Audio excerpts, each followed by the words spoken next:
दोस्तों स्वागत है आप सभी का MSW001 समाजकार का उद्गम और विकास के खंड 2 में।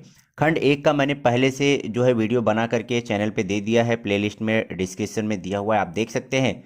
इस वीडियो में हम लोग MSW001 खंड 2 को स्टार्ट कर रहे हैं आज, जो समाजकार की अवधारणाएं व प्राथमिक विधियाँ हैं। इसमें इकाई 1 समाजकार की अवधारणाएं, इसको हम लोग समझने वाले हैं। नमस्कार। आज की इस गहन चर्चा में हम सेवा और सहायता के 3 जरूरी तरीकों को समझने की कोशिश करेंगे। ये हैं धर्मार्थ दान यानी दान, फिर है ऐच्छिक कार्य और तीसरा है श्रमदान। हमारे पास जो सामग्री है वो इन तीनों के मतलब और इनके बीच के जो फर्क हैं उन्हें काफी बारीकी से बताती है। हाँ, बिल्कुल। हमारा मकसद यही है कि इनके पीछे की सोच, इनके अमल के तरीके, इनको समझें। इसमें थोड़ा इतिहास, अलग अलग धर्मों के नजरिए, ये सब शामिल हैं और ये सोच काफी पुरानी है, मतलब भारत में ऋग्वेद तक जाती है। हाँ, और दुनिया भर के धर्मों में भी इसकी झलक मिलते हैं। तो चलिए इस पर और बात करते हैं। हाँ, ये दिलचस्प है कि शब्द सुनने में कई बार एक जैसे लगते हैं, है ना? पर इनके पीछे की जो भावना है, जो तरीका है, वो काफी अलग है। सही। तो शुरुआत दान से करते हैं, चैरिटी जिसे कहते हैं। मोटे तौर पर तो यही है कि किसी जरूरतमंद की मदद करना बिना कुछ वापस पाने की उम्मीद रखें। हाँ, बिल्कुल।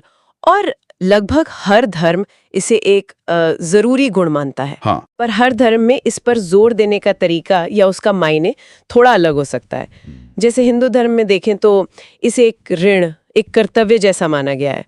लेकिन वहीं अभिसंहिता जैसी पुरानी रचनाएं ये भी कहती हैं कि भाई अयोग्य व्यक्ति को दान मत दो। अच्छा, ये भी है। हाँ। फिर इस्लाम में देखें तो दान को ईश्वर की पूजा का एक हिस्सा माना गया है। इसमें ज़कात है, मतलब आमदनी का एक तय हिस्सा देना। हाँ। फिर सदका है जो अपनी मर्जी से देते हैं। हाँ, ज़कात और सदका, बिल्कुल। हाँ, ये सब उसमें आते हैं। इसी तरह ईसाई और यहूदी मत है, वो पड़ोसी से प्रेम, करुणा, इस पर जोर देते हैं। सिख धर्म में गुरुओं ने सेवा और कमाई का हिस्सा बांटने को, मतलब 10वां हिस्सा देने की बात कही है। हाँ, दसवंध। जी, दसवंध। और बौद्ध, जैन धर्म, ये सब भी जरूरतमंदों के प्रति प्रेम को ही सभी दानों का स्रोत मानते हैं। तो भावना मदद की है, पर तरीके अलग अलग हैं। अच्छा, तो एक सवाल उठता है, ये जो दान देना है, चाहे पैसे का हो या किसी और चीज का, जी, क्या ये आज के समाज कार्य यानी सोशल वर्क से अलग है? क्योंकि मदद तो दोनों में ही हो रही है। हाँ, ये बहुत जरूरी फर्क है समझने वाला। दान में ना अक्सर एक निर्भरता आ जाती है, मतलब लेने वाला देने वाले पर निर्भर हो जाता है। हाँ, ये तो है। जबकि समाज कार्य, उसका आधार भले ही दान की भावना हो, पर लक्ष्य अलग है। उसका लक्ष्य है लोगों को आत्मनिर्भर बनाना, सिस्टम में बदलाव लाना, ताकि लोगों को खुद मदद करने के मौके मिले। अच्छा, मतलब ये लोगों को सशक्त बनाने पर ज्यादा केंद्रित है। हाँ, बिल्कुल। ये ज्यादा व्यवस्थित तरीका है, कह सकते हैं। समझ गया। तो अब आते हैं दूसरे वाले पर, ऐच्छिक कार्य यानी वॉलंटरी वर्क। ये क्या है? सुनने में लगता है अपनी इच्छा से किया गया काम। हाँ, नाम से ही जाहिर है, ये किसी के प्रति प्रेम या एक जिम्मेदारी की भावना से होता है, जहां आप बिना किसी बाहरी दबाव के या पैसे की उम्मीद के अपनी मर्जी से दूसरों की भलाई के लिए अपना समय देते हैं या अपना हुनर लगाते हैं। तो इसमें पैसा शामिल नहीं है? जरूरी नहीं, मदद सिर्फ पैसे की नहीं होती है ना।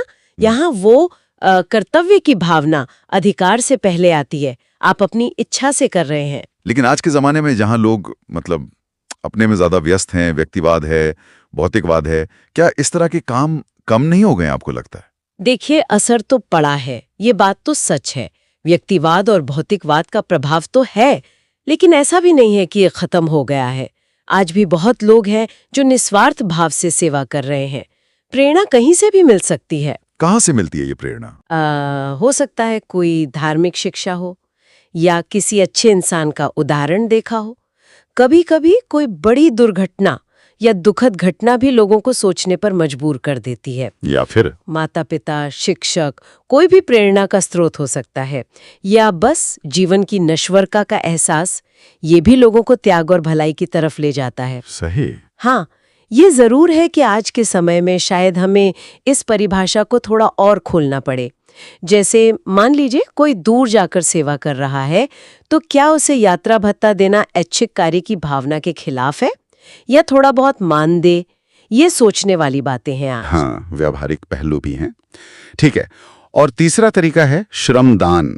ये तो नाम से ही लग रहा है, श्रम का दान, मेहनत का दान। बिल्कुल सही। श्रमदान का सीधा मतलब है जब लोग मिलकर अपनी इच्छा से शारीरिक मेहनत वाला कोई काम करते हैं, और वो काम ऐसा होता है जिससे पूरे समाज या समूह का भला हो। जैसे? कोई उदाहरण? जैसे मिलकर कोई स्कूल की इमारत बना दी, या गांव में तालाब खोद दिया, या बहुत सारे पेड़ लगा दिए। ये सब श्रमदान है। अच्छा, ये तो पुराने जमाने में बहुत होता होगा, है ना, जब मशीनें वगैरह कम थी। हाँ बिल्कुल, प्राचीन काल में समाज के बहुत से काम इसी तरह मिलजुल कर ही होते थे। चट्टानें तोड़कर रास्ते बनाना, पुल बनाना, कुएं खोदना, ये सब सामूहिक श्रम से ही संभव था। और आज भी ये है। हाँ, आज भी ये भावना जीवित है, बल्कि इसे बढ़ावा भी दिया जाता है। जैसे भारत में NSS है, राष्ट्रीय सेवा योजना, या NCC, राष्ट्रीय कैडेट कोर। ये योजनाएं युवाओं को इसी तरह के सामूहिक श्रम और समाज सेवा से जोड़ती हैं। अच्छा, तो फिर ये श्रमदान ये समाज कार्य से कैसे अलग हुआ? क्योंकि इसमें भी समाज का हित है और समाज कार्य में भी। हाँ, देखिए, मुख्य अंतर तरीके और कौशल का है। श्रमदान ज्यादातर सामूहिक शारीरिक मेहनत पर आधारित है। इसमें कोई विशेष ट्रेनिंग या विशेषज्ञता की जरूरत आम तौर पे नहीं होती। ये भाईचारे की भावना से होता है, बिना पैसे के। ठीक। जबकि समाज कार्य, जैसे हमने पहले बात की, वो ज्यादा विशेषज्ञता और कौशल पर आधारित है। उसका मकसद सिर्फ कोई काम पूरा करना नहीं, बल्कि व्यक्ति या समूह की कार्यशैली सुधारना, उन्हें सशक्त बनाना है, और साथ ही सामाजिक व्यवस्था में बदलाव लाना, ताकि सबको बराबरी और न्याय के मौके मिलें। ये ज्यादा कह सकते हैं पेशेवर और व्यवस्थित तरीका है। समझ गया। तो संक्षेप में कहें तो हमने दान जिसमें संसाधन देना मुख्य है, हाँ, पैसा या सामान। फिर ऐच्छिक कार्य जिसमें करुणा और अपना समय या हुनर देना है, जी, सेवा भाव से। और तीसरा श्रमदान जिसमें मिलकर शारीरिक मेहनत करना है। इन तीनों के बीच के जरूरी फर्क को समझा। लक्ष्य तीनों का दूसरों की मदद है, पर उनके पीछे की सोच, तरीका और नतीजा थोड़ा अलग अलग है। बिल्कुल, और ये दिखाता है कि दूसरों की भलाई में योगदान देना हमारी संस्कृति में, हमारे समाज में कितना जरूरी माना गया है। चाहे वो किसी भी रूप में हो, पैसे से हो, सेवा से हो, या अपनी मेहनत से, ये बहुत गहरे मानवीय और सामाजिक मूल्यों को दिखाता है। यहाँ एक सवाल मेरे मन में आ रहा है जो शायद हमारे सुनने वाले भी सोच सकते हैं। सामग्री में आज के भौतिकवाद जैसी चुनौतियों का जिक्र था, तो सोचने वाली बात यह है कि भविष्य में ये जो डिजिटल दुनिया है जहां सब जुड़े हुए हैं, इसमें मदद करने के इन तरीकों का रूप कैसे बदलेगा? क्या तकनीक, टेक्नोलॉजी दान देने के या ऐच्छिक कार्य करने के या शायद श्रमदान के भी नए अनदिखे रास्ते खोलेगी? ये एक सवाल है जिस पर शायद हम सबको सोचना चाहिए। ये सामाजिक आंदोलन और सामाजिक सुधार पर रोशनी डालते हैं। हाँ, और जो सवाल उठता है वो ये कि समाज में बदलाव लाने के ये दो तरीके, आंदोलन और सुधार, आखिर ये अलग कैसे हैं? बिल्कुल, और ये समझना क्यों जरूरी है, मतलब आज के संदर्भ में। चलिए इन स्रोतों के जरिए इस कुत्ती को थोड़ा सुलझाने की कोशिश करते हैं। तो पहली बात जो इन स्रोतों से उभरती है वो है सामाजिक आंदोलन। इन्हें अक्सर ऐसे सामूहिक प्रयासों के रूप में देखा जाता है जिनका मकसद होता है समाज का पुनर्गठन। हाँ। और दिलचस्प बात यह है कि ये ज्यादातर, मतलब आमतौर पर स्थापित संस्थाओं के दायरे से बाहर काम करते हैं। सही। अक्सर किसी सामाजिक विरोध या कई असंतोष से जन्म लेते हैं। हाँ, और ये जो संस्थाओं से बाहर वाली बात है ना, ये महत्वपूर्ण है। इसका मतलब है कि ये आंदोलन जो है वो तयशुदा नियमों या प्रक्रियाओं से बंधे नहीं होते। अच्छा। इससे उन्हें लचीलापन तो मिलता है, पर हाँ, उनकी दिशा क्या होगी, नतीजा क्या निकलेगा, इसका अंदाजा लगाना मुश्किल हो जाता है। हाँ, ये बात तो है। कुछ विचारक तो ये भी मानते हैं कि ये किसी भी दिशा में बदलाव लाने की कोशिश हो सकती है, और तरीके कुछ भी हो सकते हैं, शांतिपूर्ण प्रदर्शन से लेकर क्रांति तक। बिल्कुल। इन दस्तावेजों में कुछ खास लक्षणों का भी जिक्र है, जैसे मौजूदा व्यवस्था के प्रति असंतोष होना, लोगों में एक सामूहिक जागृति और अपने मकसद के लिए एक तरह का समर्पण।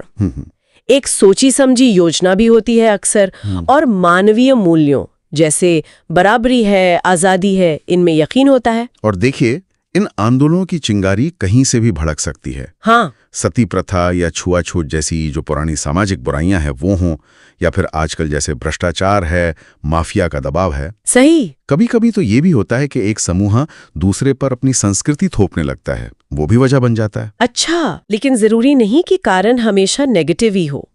जैसे सशक्तिकरण है या टिकाऊ विकास, ऐसे पॉजिटिव लक्ष्य भी आंदोलनों को जन्म दे सकते हैं। ठीक है ओमैन, जैसे समाजशास्त्री मानते हैं कि सामाजिक कार्य के लिहाज से ये आंदोलन अहम है। हाँ, क्यों? क्योंकि ये पुराने और नए मूल्यों के बीच एक तरह का पुल बनाते हैं, मौजूदा व्यवस्था को चुनौती देते हैं और अन्याय शोषण के खिलाफ आवाज उठाते हैं। तो आंदोलन एक तरह से व्यवस्था को बाहर से चुनौती देते हैं या उसे बदलने की पूरी कोशिश करते हैं। हाँ, लेकिन बदलाव का एक और रास्ता भी है जो व्यवस्था के अंदर रहकर काम करता है। सही कहा।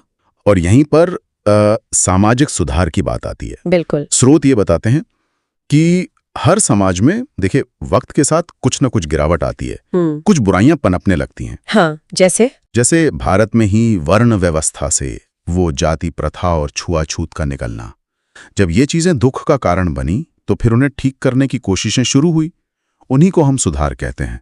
अच्छा, तो वेबस्टर डिक्शनरी इसे कहती है गलत या असंतोषजनक चीजों में बेहतरी लाना। हाँ, और एमएस गोरे जैसे विचारक मानते हैं कि ये सोच समझकर सामाजिक नजरिए में बदलाव लाना है, खासकर शिक्षा और जागरूकता फैलाकर। तो मूल रूप से ये समाज की जो अनैतिक या भ्रष्ट चीजें हैं उनको हटाने का एक सामूहिक और आमतौर पर अहिंसक प्रयास है। इसके लक्षणों पर भी गौर करना जरूरी है।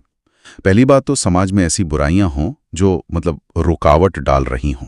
ठीक। दूसरी, उन्हें खत्म करने के लिए लोग मिलकर कोशिश करें। और तीसरी, जो शायद सबसे अहम है, कि मौजूदा सामाजिक व्यवस्था से पूरी तरह असंतोष न हो। हाँ, ये बिंदु वाकई गौर करने लायक है ना? सुधारक जो होते हैं वो व्यवस्था से पूरी तरह नाखुश नहीं होते। उनका असंतोष कुछ खास पहलुओं को लेकर होता है।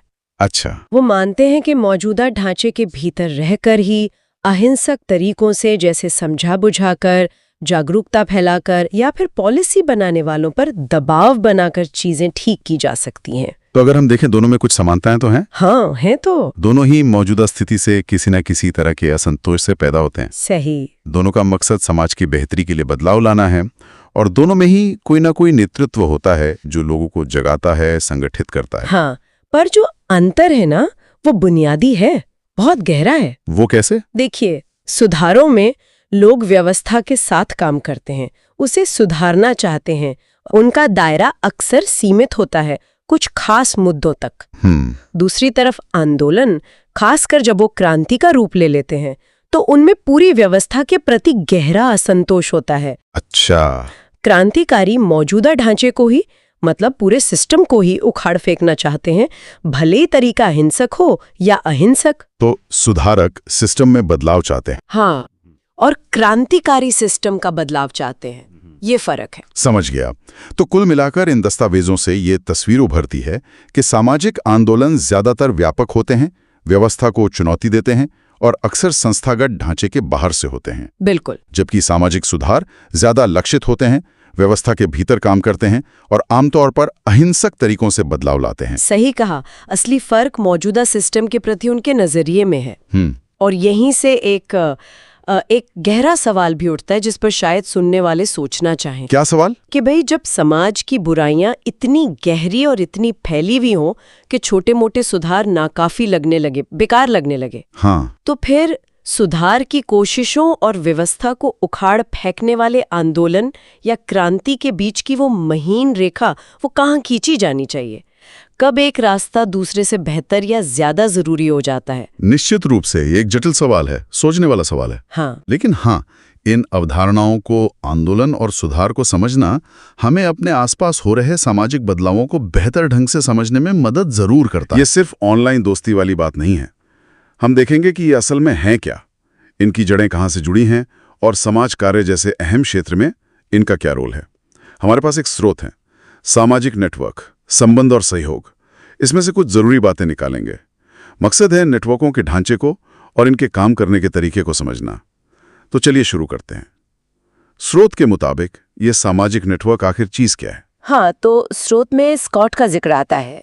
वो कहते हैं कि ये मतलब व्यक्तियों को, समूहों को, समुदायों को, इनको आपस में जोड़ने का एक तरीका है। अच्छा। और ये इंसानों का ही बनाया हुआ प्रयास है। जैसे हम रिश्तों का एक जाल बुनते हैं ना, वैसा ही कुछ एक सामाजिक ताना बाना। दिलचस्प। तो मतलब ये सिर्फ रिश्ते नहीं, एक सोचा समझा प्रयास है। और ये नेटवर्क शब्द भी ये कोई आज का नहीं है। स्रोत बताता है कि 1930s के दशक में भी समाज विज्ञानी कुछ ऐसे ही शब्द इस्तेमाल कर रहे थे, जैसे वेब या फैब्रिक। बिल्कुल, वेब, फैब्रिक इस्तेमाल होते थे। फिर जैसे रैडक्लिफ थे मानवशास्त्र में, उन्होंने इसे क्या कहते हैं, अकादमिक रूप दिया। और जेकब मोरेनो ने तो कमाल ही किया, उन्होंने इन नेटवर्कों को तस्वीरों में दिखाया। तस्वीरों में? हाँ। अच्छा। हाँ, जिससे ये जाल समझना देखना आसान हो गया। और फिर जॉर्ज होमन्स ने 1951 में इसे स्टडी करने का एक पूरा मेथड, एक तरीका दिया।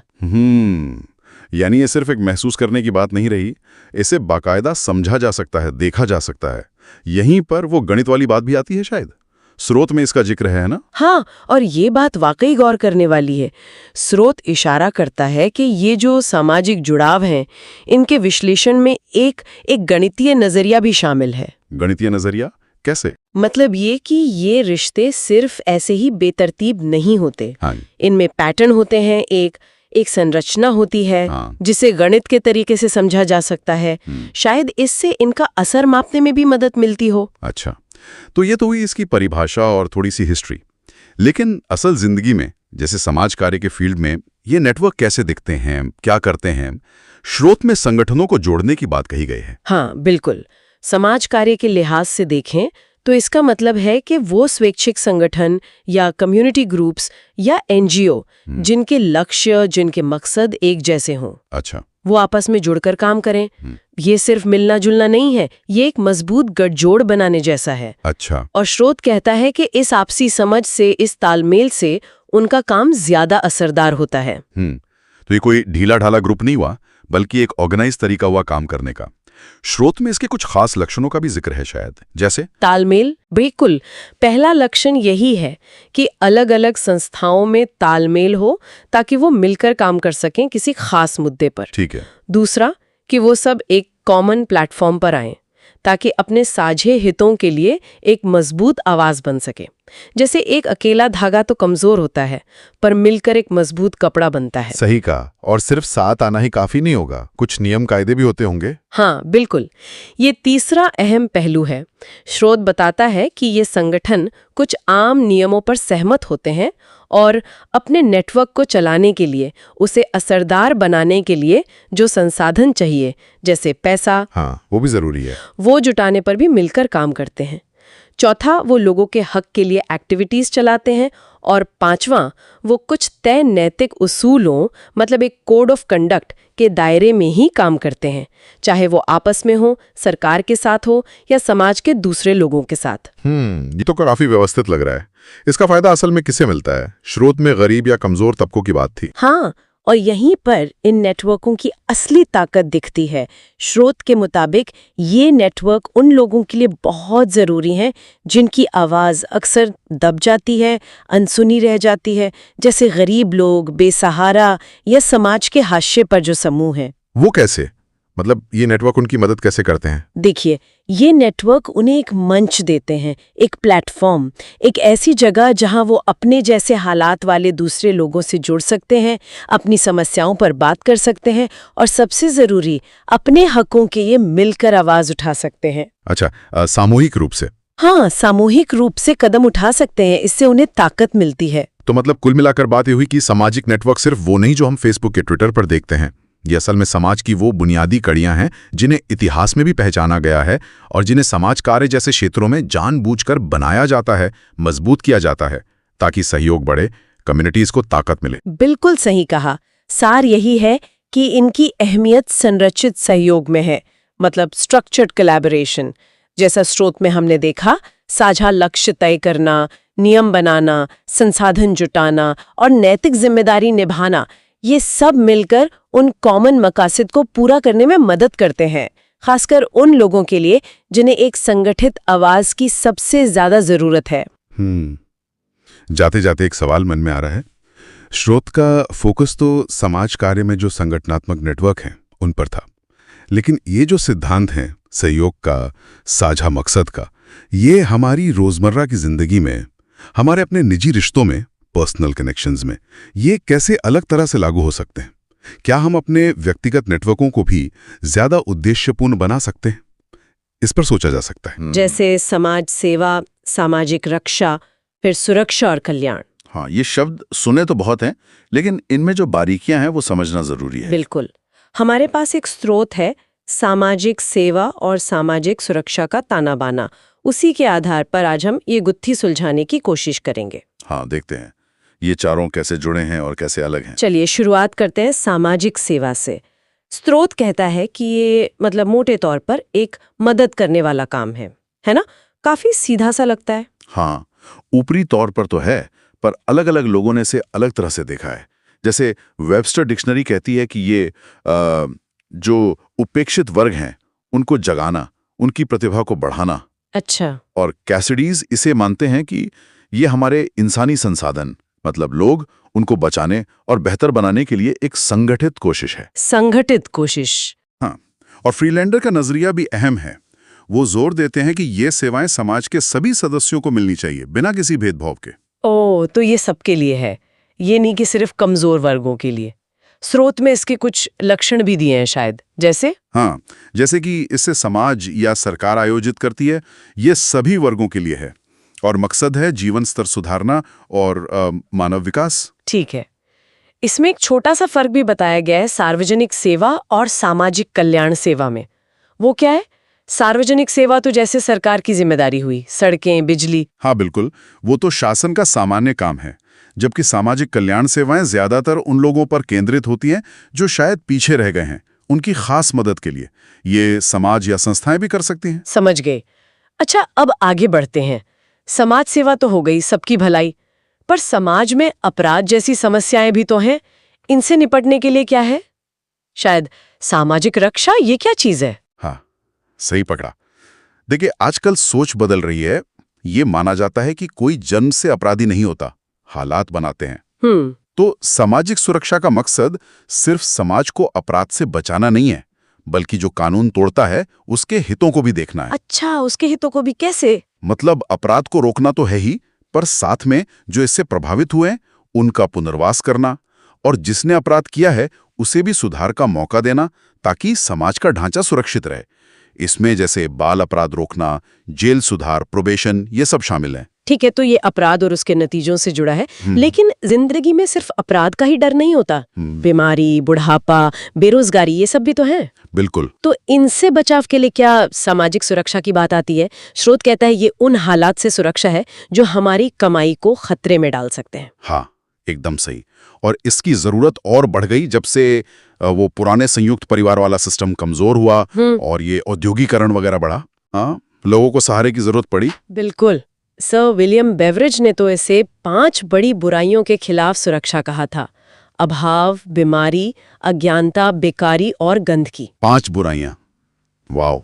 और ILO यानी अंतर्राष्ट्रीय श्रम संगठन कहता है कि ये वो सुरक्षा है जो सामाजिक संगठन लोगों को कुछ तयशुदा खतरों के खिलाफ देते हैं। फ्रीडलैंडर भी यही कहते हैं कि ये समाज की कोशिश है लोगों को बेरोजगारी, बुढ़ापे, हादसों से बचाने की, खासकर जब वो खुद इनका सामना नहीं कर पाते। मतलब एक तरह का सेफ्टी नेट। स्रोत इसके कुछ लक्षण भी बताता है कि ये सबकी मिलीजुली कोशिश से हासिल होता है और अचानक आई मुश्किलों से बचाता है। और इसके 3 प्रकार भी बताए हैं: सामाजिक बीमा, सामाजिक सहायता और सामाजिक सेवाएं। हाँ, संक्षेप में समझे तो सामाजिक बीमा वो है जिसमें हम पहले पैसा डालते हैं, जैसे PF या ESI। अच्छा, जिसमें कंट्रीब्यूशन हो। हाँ, सामाजिक सहायता जरूरत पड़ने पर सीधी मदद है, पैसा या सामान, जैसे बुढ़ापे की पेंशन या सस्ता राशन। और सामाजिक सेवाएं वो हैं जो राज्य या समाज सबके विकास के लिए देता है, जैसे स्कूल, अस्पताल। ठीक है, ये तीनों स्पष्ट हो गए: बीमा, सहायता और सेवाएं। अब इस पहेली की आखिरी कड़ी, सामाजिक कल्याण। कल्याण का मतलब तो होता है भलाई। ये बाकी सबसे कैसे अलग है, या ये सबका मिलाजुला रूप है? ये थोड़ा व्यापक है। कल्याण मतलब अच्छी जिंदगी, सेहत, खुशी।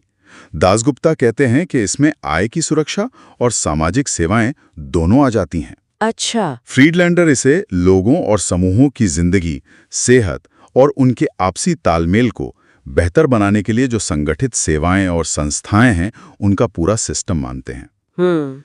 लेकिन दुर्गाबाई देशमुख का नजरिया इसे थोड़ा और साफ करता है। वो मानती हैं कि कल्याण आम सामाजिक सेवाओं से अलग ज्यादातर कमजोर और पीड़ित वर्गों पर केंद्रित है, जैसे महिलाएं, बच्चे, विकलांग। ओ, तो ये ज्यादा फोकस्ड है, मतलब कमजोर तबकों पर खास ध्यान। स्रोत इसकी कुछ विशेषताएं भी बताते हैं शायद, जैसे औपचारिक संगठन। हाँ, कि ये बाकायदा संगठित होता है, समाज इसे स्पॉन्सर करता है, इसमें मुनाफा कमाने का लक्ष्य नहीं होता और ये कमजोर वर्गों की जरूरतों पर ही ध्यान देता है। मकसद है उन्हें सहारा देना ताकि वो भी समाज में बराबरी से जी सकें। तो अब तस्वीर थोड़ी साफ हुई। ये चारों सेवा, रक्षा, सुरक्षा और कल्याण समाज की अलग अलग पर जुड़ी हुई जरूरतों को पूरा करते हैं। हाँ, बिल्कुल। सेवा सबके लिए एक आधार बनाती है, रक्षा अपराध से बचाती है, सुरक्षा आर्थिक झटकों से संभालती है और कल्याण उन पर खास ध्यान देता है जिन्हें ज्यादा जरूरत है। संक्षेप में कहूं तो सेवा नींव है, रक्षा दीवारें, सुरक्षा छत और कल्याण उस घर में रहने वाले जरूरतमंद लोगों की खास देखभाल। वाह, ये अच्छा तरीका है इसे समझने का। और स्रोत एक बहुत जरूरी बात याद दिलाता है, ये सारे इंतजाम तब काम आते हैं जब कोई व्यक्ति या परिवार अकेले मुश्किलों का सामना नहीं कर पाता। सही बात है। और यहीं पर एक सवाल उठता है जिस पर हमें सोचना होगा। एक मजबूत और न्याय वाला समाज बनाने के लिए इन चारों स्तंभों सेवा, रक्षा, सुरक्षा और कल्याण के बीच सही संतुलन कैसे बनाया जाए, ये एक बड़ा सवाल है। हाँ, ये संतुलन कैसे बने, इस पर विचार करना बहुत जरूरी है। किसी भी समाज की पहचान कहते हैं न्याय से होती है। हाँ, बिल्कुल। आज हम इसी न्याय पर बात कर रहे हैं और खास तौर पर सामाजिक न्याय और सामाजिक नीति के जो विचार हैं उन्हें समझने की कोशिश करेंगे। सही। इसके लिए हमने सामाजिक न्याय एवं नीति सिद्धांत और अनुप्रयोग नाम के स्रोत से कुछ जरूरी बातें ली हैं। तो सबसे पहले ये न्याय आखिर है क्या? मुझे लगता है इसकी कोई एक पक्की परिभाषा देना शायद थोड़ा मुश्किल है। हाँ, ये बात तो है। क्योंकि ये वक्त और जगह के हिसाब से बदलता रहता है ना। हाँ। बहुत पहले सिसरो ने कहा था कि न्याय की जड़ें तो कुदरती नैतिकता में हैं, जो कभी बदलती नहीं और सब पर लागू होती है। हाँ। अच्छा, इसे थोड़ा और खोलते हैं जी। आमतौर पर न्याय के दो पहलू देखे जाते हैं। हाँ, दो तरह से। एक तो सुरक्षा देना, मतलब लोगों को गलत चीजों से, शोषण वगैरह से बचाना, प्रोटेक्टिव जिसे कह सकते हैं। हाँ। और दूसरा है बढ़ावा देना, मतलब समाज में बराबरी लाना, आजादी और जो लोग पीछे रह गए हैं उनके लिए खास मौके बनाना। संवर्धनात्मक। बिल्कुल। आज हम इन्हीं विचारों की तह तक जाना चाहते हैं, खासकर भारत के लिहाज से। सही कहा। और यहाँ एक दिलचस्प बात यह है कि न्याय के भी दो रूप बताए गए हैं। अच्छा। एक है निरपेक्ष न्याय, इसका लेना देना नैतिक उसूलों से है, सबके भले से है। ठीक है। और दूसरा है व्यवहारिक न्याय, यानी जो कानून अभी मौजूद है बस उसका पालन करना। अच्छा, तो मतलब सिर्फ लॉ एंड ऑर्डर नहीं, उससे ज्यादा। ये सिर्फ समाज में शांति बनाए रखने के लिए ही नहीं है, बल्कि इससे लोगों में एक भरोसा जगता है और अपनी जिम्मेदारियों का एहसास भी होता है। तो न्याय की इस बड़ी तस्वीर में एक खास कोना है सामाजिक न्याय का। बिल्कुल। इसका मतलब यही हुआ ना कि समाज में चीजों का बंटवारा बराबरी के आधार पर हो। हाँ, मोटे तौर पर तो यही है, लेकिन इस पर भी आप देखेंगी कि काफी अलग अलग राय रही है। इससे लेकर भी उलझन रही है। जैसे एक विचार जो शायद 1950s के दशक में एलन ने सामने रखा था। हाँ। वो ये था कि कुछ लोग सामाजिक न्याय का मतलब समझते हैं दौलत का बराबर बंटवारा, अच्छा, पूरी तरह बराबरी। हाँ। वहीं कुछ इसे मौके की बराबरी मानते हैं, पर उसमें मुश्किल ये है कि सबकी काबिलियत तो एक जैसी नहीं होती। सही बात है। तो क्या ये मुमकिन है? ये एक सवाल है। और यही बात शायद थोड़ी और गहरी हो जाती है। असल में सामाजिक न्याय का निचोड़ शायद ये है कि समाज ऐसा बने जहां गैर बराबरी कम हो, कम से कम हो। उन लोगों को भी मौके मिले जो कमजोर हैं या किसी वजह से पीछे छूट गए हैं और अक्सर नाइंसाफी या शोषण का शिकार होते हैं। बिल्कुल, मतलब सामाजिक, राजनीतिक और आर्थिक गैर बराबरी को खत्म करने की एक कोशिश। हाँ। इसी बात को जस्टिस कृष्णा अय्यर ने और साफ किया था। उनके मुताबिक सामाजिक न्याय सिर्फ पैसे या फायदे बांटने तक ही सीमित नहीं है। अच्छा। ये एक बहुत बड़ा दायरा है। इसमें उन लोगों के लिए भी मदद या राहत शामिल है जो ऐसी किसी नाइंसाफी या कमी का शिकार हुए हैं जिसके लिए वे खुद जिम्मेदार नहीं हैं। जैसे उनकी पैदाइश, सामाजिक हालात या कोई शारीरिक कमी। ये न्याय के मायने को बहुत फैला देता है। हाँ, तो ये तो बहुत ऊंचे आदर्श हैं। भारत का संविधान भी तो कुछ ऐसा ही कहता है ना? हाँ, बिल्कुल। संविधान का अनुच्छेद 38 साफ कहता है कि राज्य एक ऐसी सामाजिक व्यवस्था बनाने की कोशिश करेगा जिसमें सामाजिक, आर्थिक और राजनीतिक न्याय हो, ताकि लोगों का भला हो सके। हाँ, ताकि लोगों का भला हो सके। इसके पीछे कई बड़े मकसद हैं। क्या है वो? जैसे कानून का राज चले, सबको बराबर मौके मिले, जो कमजोर हैं उन्हें खास मदद मिले, फायदों का बंटवारा सही हो, शोषण रुके और जो अल्पसंख्यक हैं उन्हें अपने धर्म और संस्कृति को मानने की पूरी आजादी हो। शायद सामाजिक नीति का काम शुरू होता है। बिल्कुल सही पकड़ा आपने। ये एक तरह का एक्शन प्लान हुआ। हाँ, सामाजिक नीति वही है। कुलकर्णी ने इसे समझाया है कि ये सोची समझी कार्रवाई है उन लक्ष्यों को पाने के लिए जो हमने तय किए हैं। ठीक है। आसान भाषा में कहें तो सरकार अपने नागरिकों की भलाई के लिए जो कदम उठाती है वो सामाजिक नीति का हिस्सा है। कुलकर्णी ने इसके 3 खास दायरे भी बताए। अच्छा। एक तो राज्य की नीति के सामाजिक लक्ष्य। अच्छा। दूसरा, सामाजिक नीति का विकसित अर्थव्यवस्था का हिस्सा होना। और तीसरा, विकास योजनाओं में समाज कल्याण की सेवाओं को शामिल करना। मतलब सामाजिक नीति एक तरह से वो नक्शा या औजार है जिससे सरकार ये पक्का करती है कि लोगों तक जरूरी चीजें पहुंचे। हाँ, जैसे खाना, पानी, पढ़ाई, सेहत, घर, काम धंधा, ये सब। हाँ, बिल्कुल ये सब। और इन नीतियों की जड़ें कहाँ होती हैं? देश के संविधान में। इसका ढांचा तैयार करते हैं। एक बात और यहाँ जरूरी है, पिछले कुछ सालों में उदारीकरण, निजीकरण और वैश्वीकरण जैसी जो नई आर्थिक नीतियां आई हैं, हाँ, LPG रिफॉर्म्स, उन्होंने भारत में समाज कल्याण की नीतियों पर भी काफी गहरा असर डाला है। अच्छा। तो कुल मिलाकर आज की इस बातचीत से हम क्या समझे? हमने देखा कि न्याय एक बुनियादी उसूल है। हाँ, फंडामेंटल। सामाजिक न्याय इसी का एक खास रूप है जो बराबरी और कमजोरों की हिफाजत पर जोर देता है। सही। और सामाजिक नीति वो रास्ता या कह लें तरीका है जिससे इन लक्ष्यों को पाने की कोशिश की जाती है, और जिसका आधार हमारा संविधान और कानून है। बिल्कुल। तो ये सब हमें एक अहम सवाल पर लाकर छोड़ता है। हाँ, बिल्कुल। आज के बदलते दौर में जहाँ सामाजिक न्याय की समझ भी बदल रही है और उदारीकरण जैसे वैश्विक रुझान भी हावी हैं, असलियत में सबके लिए न्याय पक्का करने के रास्ते में नई चुनौतियां क्या हैं और नए मौके कौन से बन रहे हैं? ये वाकई सोचने वाली बात है। आगे इस पर और विचार किया जा सकता है। जी। समझने की कोशिश करेंगे कि ये समाज कार्य कहाँ से शुरू हुआ और ये सामाजिक क्रिया इसमें कैसे जुड़ गई। बिल्कुल। तो इन स्रोतों को देखें तो लगता है कि समाज कार्य की शुरुआत हुई थी गरीबों की मदद करने के एक व्यवस्थित तरीके के तौर पर। हाँ, मतलब सिर्फ दान पुण्य से आगे बढ़कर। हाँ, और धीरे धीरे ये एक पूरा पेशा बन गया। ये काम पहले तो बस जरूरतमंदों की मदद करने और उनकी राह में जो रुकावटें हैं उनको दूर करने पे था। जी।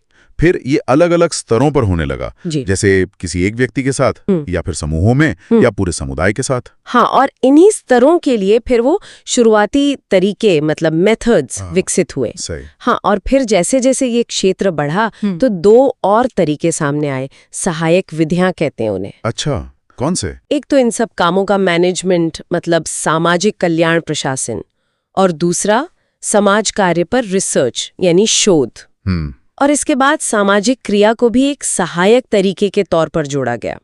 ये इसलिए हुआ क्योंकि ये महसूस किया गया कि लोगों की बहुत सी दिक्कतें हैं ना, वो असल में सिर्फ उनकी नहीं है बल्कि समाज की व्यवस्था में, उसके ढांचे में कोई कमी है। अच्छा, मतलब जड़ कहीं और है। बिल्कुल। तो सिर्फ व्यक्ति पर काम करने से शायद पूरी बात ना बने। समझ गया। और यहाँ एक मजेदार बात यह है कि आजकल कोई समाज कार्यकर्ता ऐसा नहीं कि बस एक ही तरीका इस्तेमाल करे। अच्छा। हाँ, वो जरूरत के हिसाब से हालात देखकर इन सभी तरीकों को, शुरुआती वाले भी और ये सहायक वाले भी, मिलाकर इस्तेमाल करते हैं। एक तरह से एकीकृत नजरिया अपनाते हैं। अच्छा, तो ये सिर्फ मदद नहीं, बाकायदा एक प्रोफेशन बन गया जिसमें अलग अलग तरीके हैं, रिसर्च है, मैनेजमेंट है। जी हाँ। और जब कोई चीज इतनी फैलती है तो लोग उसे परिभाषित करने की, मतलब समझाने की कोशिश भी करते होंगे। कुछ नाम भी आए थे स्रोतों में, फिंक, एंडरसन, फ्रीडलैंडर। हाँ, कई लोगों ने कोशिश की। तो इन सब का सार क्या है, निचोड़ क्या निकलता है? देखिए, निचोड़ यही है कि ये एक सेवा है, चाहे कोई अपनी मर्जी से करे या बतौर पेशा। पर ये सिर्फ भावना पर नहीं बल्कि खास ज्ञान और कौशल मतलब साइंटिफिक नॉलेज और स्किल्स पर आधारित है। ठीक है। और इसका मकसद है लोगों को उनकी सामाजिक जिंदगी की जो बाधाएं हैं उनसे निपटने में मदद करना, ताकि वो एक बेहतर, एक संतोषजनक जिंदगी जी सकें। और इसी से इसकी कुछ खास बातें भी पता चलती हैं। पहली तो ये कि इसके लिए ट्रेनिंग चाहिए, खास जानकारी चाहिए। ये वैज्ञानिक ज्ञान और मानवीय मूल्यों दोनों पर टिका है। ठीक। दूसरी बात, काम कैसे करना है ये इस पर निर्भर करेगा कि प्रॉब्लम क्या है। क्या किसी व्यक्ति के अंदर कुछ बदलना है, या समाज की किसी गलत व्यवस्था को ठीक करना है, या दोनों? हाँ, ये भी हो सकता है। बिल्कुल। तीसरा, ये लोगों के विकास और उनके अधिकारों पर जोर देता है और उनकी जिम्मेदारियों पर भी। और हाँ, ये भी साफ है कि समाज कार्यकर्ता अपने काम के लिए पेमेंट ले सकते हैं, हालांकि वो बिना पैसों के भी काम करते ही हैं। सही। तो अगर बड़ी तस्वीर देखें तो ये समाज की जो उलझी हुई समस्याएं हैं उनको एक सिस्टम से समझने और संभालने का फ्रेमवर्क देता है। समझ गया। तो ये तो हुआ समाज कार्य, व्यक्ति, समूह, समुदाय के स्तर पर। लेकिन आपने वो सामाजिक क्रिया का जिक्र किया था एक सहायक विधि के तौर पर। जी। ये कैसे अलग है और जरूरत क्यों पड़ी इसकी? मैरी रिचमंड का नाम आया था कि उन्होंने 1922 में ही इसे कानूनों में बदलाव के लिए सामूहिक आंदोलन कहा था। हाँ बिल्कुल, वो शुरुआती विचारों में से एक था और बाद में केनेथ ब्रा ने इसे और साफ किया, शायद 1945 के आसपास। क्या कहा उन्होंने? उन्होंने कहा कि ये सामाजिक हालातों को बदलने और समस्याओं को सुलझाने के लिए एक सोचा समझा व्यवस्थित प्रयास है। मतलब ये रैंडम नहीं है, प्लान्ड है। और उसका तरीका क्या होता है इसमें? देखिए, मुख्य रूप से तो इसे अहिंसक ही माना जाता है। अच्छा। लेकिन स्रोत ये भी मानते हैं कि कई बार जिनका फायदा हो रहा होता है मौजूदा सिस्टम से, वो बदलाव को रोकना चाहते हैं, जाहिर है ताकत लगाकर। हाँ, निहित स्वार्थ वाले लोग। बिल्कुल। तो ऐसे में जो वंचित लोग हैं उन्हें शायद संगठित होना पड़े, अपनी ताकत दिखानी पड़े, या फिर सरकार को दखल देना पड़ सकता है। ब्रिटो जैसे कुछ लोगों ने इसे टकराव वाला तरीका भी माना है, पर असल में जो प्रैक्टिस है उसमें कानूनी और अहिंसक तरीकों पर ही ज्यादा जोर रहता है। तो फिर इसका मकसद क्या है अगर अहिंसक है तो? मकसद दोहरा है। एक तो जो प्रभावशाली लोग हैं उनके दिलो दिमाग को बदलना, उनकी सोच बदलना, हृदय परिवर्तन जैसा। हाँ, कह सकते हैं। और दूसरा, ज्यादा ठोस तरीके से नीतियों और कानूनों को बदलना, ताकि सामाजिक बदलाव आए जो सबके लिए अच्छा हो, इंसान और समाज दोनों के विकास के लिए। तो अगर मैं समेटने की कोशिश करूं तो समाज कार्य ज्यादा फोकस करता है व्यक्ति, समूह, समुदाय की मदद और उनकी फंक्शनिंग को बेहतर बनाने पर। जी। जिसमें कभी कभी सिस्टम की दिक्कतें भी आ जाती हैं, लेकिन सामाजिक क्रिया का निशाना ज्यादा बड़ा है, सीधा सिस्टम पर है। हाँ, कह सकते हैं। वो खास तौर पर बड़े पैमाने पर सामाजिक बदलाव लाने, नीतियां और कानून बदलने के लिए एक लक्षित प्रयास है। ठीक है। सही कहा।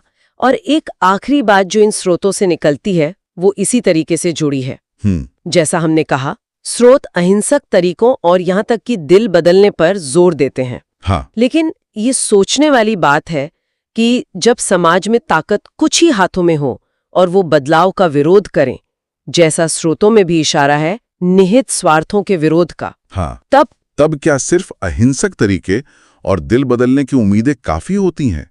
ये एक सवाल है जिस पर शायद और सोचने की जरूरत है। हमारे पास समाज कार्य, अवधारणाएं और नीतियां नाम का एक स्रोत है और हम इसी में से यो समझिए काम की बातें निकालकर समझेंगे। बिल्कुल। मकसद है इन बुनियादी आइडियाज को और उनके बीच के जो बारीक फर्क है उनको समझना। तो चलिए शुरू करते हैं। हाँ, करते हैं। तो सबसे पहले कुछ ऐसे शब्द लेते हैं जो सुनने में काफी मिलते जुलते से लगते हैं, जैसे दान, ऐच्छिक कार्य और श्रमदान। हाँ, ये शब्द अक्सर एक साथ सुनने में आते हैं और कंफ्यूजन भी हो सकता है। हाँ, इनमें क्या आम है और क्या अलग है? देखिए, दान का मतलब तो सीधा है, जरूरतमंदों की मदद करना। ठीक है। चाहे वो सीधे पैसे या सामान देकर हो या किसी और तरीके से। अच्छा। फिर आता है ऐच्छिक कार्य यानी वॉलंटियर वर्क। ये वो काम है जो लोग अपनी मर्जी से करते हैं, बिना पैसे के। तो तीनों के पीछे मदद का जज्बा तो है, पर तरीका और फोकस वो थोड़ा अलग अलग है। अच्छा, ये तो बात साफ हुई। मतलब एक में चीजें या पैसा, दूसरे में समय और स्किल, और तीसरे में फिजिकल लेबर। बिल्कुल। स्रोत में आगे सामाजिक आंदोलन और सामाजिक सुधार का भी जिक्र है। ये क्या भला है? सुनने में तो ये भी काफी करीब लगते हैं। हाँ, लगते हैं, पर इनमें एक महत्वपूर्ण अंतर है। देखिए, सामाजिक आंदोलन किसी खास मसले को हल करने या कोई बड़ा बदलाव लाने के लिए होता है। जैसे लोग एक साथ आते हैं, संगठित होते हैं, किसी मुद्दे पर आवाज उठाते हैं। ये एक सामूहिक मतलब कलेक्टिव कोशिश है। ठीक है। और सामाजिक सुधार तौर पर आप ऐसा कह सकती हैं। ये एक अहम फर्क है। समझ गई। अब उन कॉन्सेप्ट्स पर आते हैं जो अक्सर सरकारी नीतियों या प्रोग्राम से जुड़े होते हैं। जी, सामाजिक सुरक्षा, सामाजिक सेवाएं, सामाजिक कल्याण और सामाजिक रक्षा। इनमें क्या अंतर है? ये तो और भी ज्यादा कंफ्यूजिंग लग सकते हैं। हाँ, ये सब राज्य की भूमिका से जुड़े हैं, पर इनके काम और फोकस अलग अलग हैं। बात करते हैं सामाजिक सुरक्षा की, मतलब सोशल सिक्योरिटी। हाँ, ये नागरिकों को मुश्किल हालात में एक तरह का सेफ्टी नेट देती है। जैसे किन मुश्किल हालात में? जैसे बीमारी हो गई, बेरोजगारी है, बुढ़ापा है, इन सब में आर्थिक या दूसरी तरह की मदद देना। ठीक है, ये हुआ सेफ्टी नेट। अब सामाजिक सेवाएं, सोशल सर्विसेज। सामाजिक सेवाएं लोगों की मदद करती हैं ताकि वे नागरिक के तौर पर अपनी जिम्मेदारियां ठीक से निभा सकें। अच्छा। हाँ, ये अक्सर लोगों की क्षमता बढ़ाने मतलब ह्यूमन रिसोर्स डेवलपमेंट से जुड़ी होती हैं, जैसे शिक्षा या स्वास्थ्य सेवाएं। इन्हें काफी क्या कहते हैं, प्रगतिशील माना जाता है। ठीक है, तो सुरक्षा मतलब सेफ्टी नेट और सेवाएं हुई क्षमता बढ़ाने वाली। फिर सामाजिक रक्षा और कल्याण, ये इनसे कैसे अलग है? सामाजिक रक्षा या सोशल डिफेंस ये उन कोशिशों से जुड़ी है जो समाज के ताने बाने को, उसके स्ट्रक्चर को बिगड़ने से बचाती हैं। मतलब इसका फोकस अक्सर रोकथाम, प्रिवेंशन या फिर पुनर्वास, रिहेबिलिटेशन पर होता है, जैसे अपराध रोकना या सुधार गृह चलाना। ये समाज को बचाने का काम करती हैं एक तरह से। और सामाजिक कल्याण? सामाजिक कल्याण इन सब सेवाओं और संस्थाओं का एक मिला जुला एक संगठित सिस्टम है। अच्छा, जिसका लक्ष्य है नागरिकों की भलाई, उनका वेलबींग और एक बेहतर संतोषजनक जिंदगी सुनिश्चित करना। ये एक काफी व्यापक शब्द है, एक अम्ब्रेला टर्म जैसा। समझ गए, ये काफी सारी परिभाषाएं हो गई। एक और जरूरी शब्द है सामाजिक न्याय, सोशल जस्टिस। स्रोत में इसका क्या मतलब बताया गया है? हाँ, सामाजिक न्याय, इसका सीधा सा मतलब है कि समाज में हर इंसान के साथ बराबरी और इंसाफ का बर्ताव हो। सबके साथ फेयर ट्रीटमेंट। बिल्कुल, ये नाइंसाफी, हिंसा और जो गलत किस्म के विशेषाधिकार होते हैं उनके खिलाफ है। ठीक है। स्रोत इसे एक बड़ी सामाजिक नीति का हिस्सा मानता है और नीति के बारे में भी बताया गया है कि वो कुछ खास लक्ष्य हासिल करने के लिए बनाया गया एक फ्रेमवर्क या ढांचा है। ये परिभाषाएं काफी साफ है, लेकिन क्या स्रोत ये भी बताता है कि ये जो किताबी परिभाषाएं हैं ये असल दुनिया में या प्रोफेशनल सोशल वर्क में कैसे इस्तेमाल होती हैं? क्या कोई फर्क होता है? स्रोत में ये बात साफ तौर पर कही गई है।